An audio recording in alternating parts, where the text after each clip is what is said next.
After the sparks and drama of the last couple of days here in Barcelona, today's forecast suggested a more conventional day, with a 9 to 11 knot southerly breeze that would build throughout the afternoon. But of course that's not what happened. First, the breeze was late to the party, causing a 20-minute delay. Then when it did arrive, it was patchier than expected, making things really difficult for everyone. There were 5 races today, with an important one for points between the British and the Americans. But as the afternoon played out, there was plenty more in store.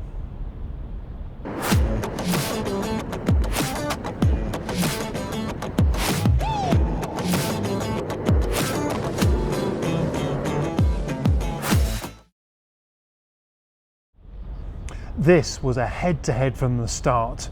The Americans were late into the box, and as giveaway boats were forced to dial down and jibe away. This is not the normal way to get the upper hand. But when the breeze is only just over 6 knots, getting on top of things means staying on the foils. And here the Americans did a good job. Ineos struggled and eventually fell off theirs. But in an impressive display of calm, Ainsley & Co managed not only to get Britannia back up and flying, but in the last couple of seconds ducked the Americans and hit the committee boat end of the line on port tack at 30 knots. This was the first sign of what developed into an impressive head-to-head match race up the first leg. American Magic defended brilliantly all the way up the beat as they forced the British out to the boundary time after time. After one lap, the Americans were leading by 28 seconds. But from there, Ineos started to haul back. From 16 seconds to 9 and then 3, the Brits were on a mission. And by the final windward gate, they'd pulled through to take the lead, just. Helped by a splashdown on American Magic, a British win looked like it could be in the bag. Until an untidy jibe handed the advantage back to American Magic. This was one of the best races of the event so far, and a clear demonstration of how much match racing is returning to the Cup after a long spell of absence. I can't show you the entire race, but you can watch it in full online, and if you watch just one race today, watch this one. First of all, that first race, I mean, that must be the kind of thing that you would like to have in every race, really, that level of competition. The level of competition, yes, but you'd hope usually when you're in front that you can gap off a little bit and then relax a little bit. But the British guys did a great job of keeping that tight. And when the conditions are so tricky and light and variable, you can't really give them an inch because you get a little bit of leverage and somebody can be right back in there. So we did a fantastic job of keeping it close, and then one little slip up and then one little pop up, and the cyclists did an amazing job digging us back out of the huge hole we'd put ourselves in, and then to cross the line at the end was a bit of a relief, to be honest. I bet it was. Talking about cyclists, you seem to be, not so much in that race, but then in the next race, you seem to suffer with no power. What was going on there? This the second race. It was hard. Like we entered early, which was a bit of a disaster, to be honest, to give a boat a lead in that much breeze. And once we tried to kill the penalty, they tacked with us and made it harder for us to kill the penalty. So it felt like we were having to kill more than we possibly should have done. But then they did a great job of controlling the race, and every time we tack, we're in the dirt. And so every time we're doing that, we're having to ease more of the controls to power the sails up. And obviously you ease more, then you got to pull more back on. So I don't really think it's anything to do with the cyclist. It's more down to how you use the oil. There's a certain amount of oil that's going through the pump that's available, and you can choose to ease stuff or you can choose to leave it where it was. And if you're trying to optimise, you're trying to generate as much power as you can to pull you out of those bottom speeds. And the guys do a fantastic job of making us able to do those sail changes to get the boat back up and running. It was the first race was a great race to watch. You are making it hard for yourself though, aren't you? Yeah, look, it's tough racing out there, and certainly plenty of pluses from today, but also some errors that crept in there at really critical moments. But that's the nature of racing these boats. I think we've seen all of the teams actually having moments where they're over the line or they're having a boundary penalty or they're getting off the foil. It's just really difficult. But yeah, feels like in general our performance is really coming forward, so it's really positive. I know the team are working hard to get the racing together and really be challenging hard, which I think we can do. You clawed your way back, I should say, right the way through, and then it went a little bit wrong on that downwind leg. What happened on that jibe? Yeah, I don't know, it just went light just as we jibed, which is, again, the nuances of racing in these boats, and it just made it very difficult to execute the jibe. Also a difficult decision. We got ahead of the Americans.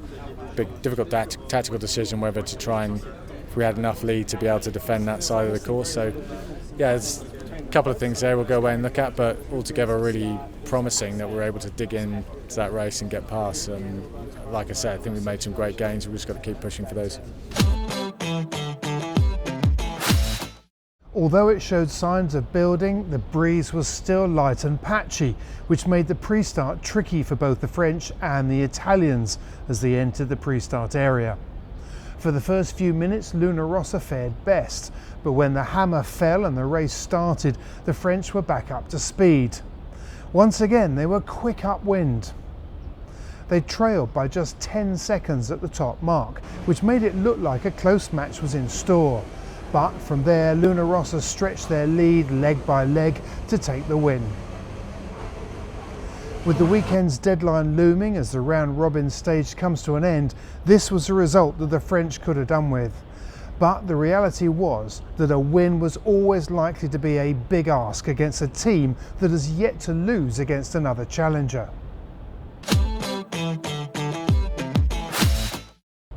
Beating the Kiwis doesn't get you anywhere on the points board in the round robin, but it is a valuable opportunity to check in with the favourites.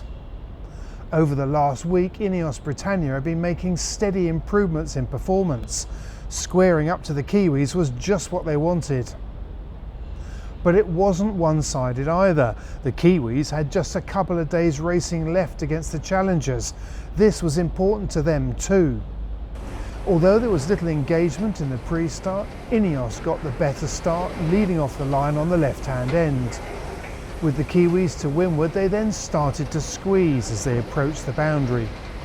As the pair tacked off, all was going well until Ineos splashed down for a couple of seconds. Their gain was gone. From there, the Kiwis stretched out a 400-metre lead. During the rest of the race, there were a couple of other slip-ups, but in the end it didn't make much difference. The Kiwis went on to win by a leg, a big win. Yet overall this was a strange race, in that it was a match that could and should have delivered more for both teams. But in the end it was a procession that didn't reveal much for either side, or indeed for us. Yeah, I finally thought we were going to get a simple day. All the forecast models had a good 10, 12 knots, maybe more than that. And by the time our race began, it was going left and shutting down and getting quite shifty again. So, our team did a great job of identifying that it was on the die. So we put the right jib up, which was really nice. So we had enough power to get through the race against Ineos. But it was super shifty, and as you probably saw on the start line, we were tight to windward, but we got a nice white rind, like a right shift into the boundary, which meant we could hold the whole way.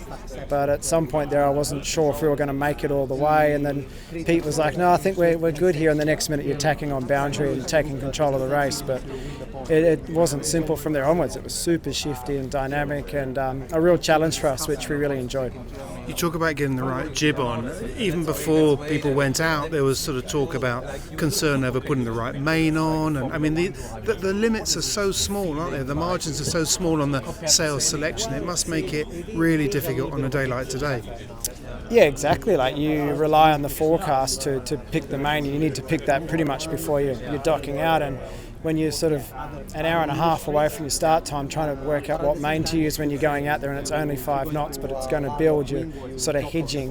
And then the jib, I've obviously got to get that up in the sky at least 15 minutes before the start. So, one of our jobs as the team and with the designers is to make the crossovers as big as possible. So if you get caught out, you can still make the jib work or the main work. But yeah, that last race today, when you're not on the right sails and it's under 5 knots at times, definitely made our life quite tricky. But it's nice to be put under pressure and make sure you can sail the boat really well in those light conditions. How much do you think of what we saw today, and that there was some quite interesting results and races going on? How much of that was down to that? How much was that down to selection and maybe the wrong selection for whatever reason in the wrong conditions? Yeah, I wouldn't be surprised if people in hindsight would have preferred to be on different mainsails and jibs, but you never looked at a pair racing and thought there's a difference in their codes. Most people probably had the same jib code up, so you probably couldn't put it down to code versus another boat.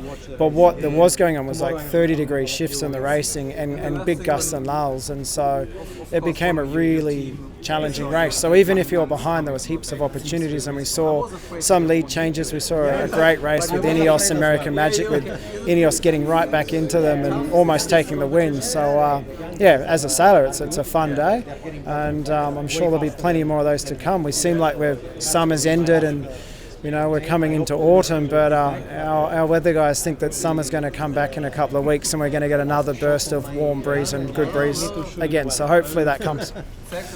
As a team, you've got 2 more days of racing against the challengers.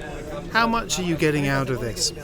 Oh, it's incredible for us to be able to do all this racing. If we didn't get to race any of the challengers at all and just were watching and just doing our own training, it would be hard to improve our racecraft. So we've got 2 more days to do 2 more starts against some really good teams, and obviously, judging your positioning, where you tack and how you leave our other boats. We've seen lots of teams in strong spots tack in the wrong spot and lose the lead, and we've been guilty of that ourselves. So we love it when we're out there doing the tight races, because that's just getting us more race sharp. So we're going to make the most of the weekend, and then come Monday we're back into development mode. We've got plenty of more things we want to test to get more performance out of the boat. So the next 3 weeks after this is all about trying to find more speed, more performance, while watching other guys fight it out.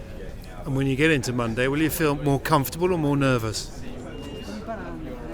I don't think Monday's going to change how comfortable or nervous we are. If we win the next 2 races, we might feel more comfortable, but at the same point, all of this has just been fantastic race practice for us, and we put ourselves under as much pressure as we can in these races, and a loss to us hurts just as much as a loss hurts to anyone who's playing for points right now. So 2 more chances to really put ourselves under some pressure, and then come Monday it'll be like, right, let's shelve the racing for a bit. Let's get really stuck into some upgrades to the boat and make sure we're quicker come October.